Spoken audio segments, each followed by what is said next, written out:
ప్రముఖ ప్రవచనకర్త చాగంటి కోటేశ్వరరావుకు ప్రకటించిన గురజాడ పురస్కారంపై వివాదం చెలరేగుతోంది.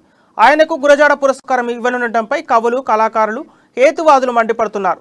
ఆధ్యాత్మికవేత్తగా ఉన్న చాగంటి కోటేశ్వరరావుకు గురజాడ అప్పారావు పురస్కారాన్ని ఎలా ఇస్తారంటూ ప్రశ్నిస్తున్నారు. గురజాడ అప్పారావు జీవితాంతం హేతువాదిగా, అభ్యుదయవాదిగా ఉన్నారని, అలాంటప్పుడు దేవుడి గురించి ప్రవచనాలు బోధించే చాగంటి కోటేశ్వరరావుకు గురజాడ పురస్కారం ఎలా ఇస్తారంటూ నిలదీస్తున్నారు.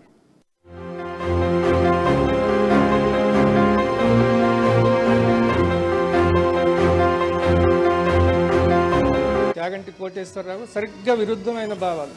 కోటేశ్వరరావు గారి మీద వ్యక్తిగతంగా ఏమీ ఉండక్కర్లేదు, గౌరవనీయులు అవ్వచ్చు, ఇంకా మనం గౌరవించాలి కూడా.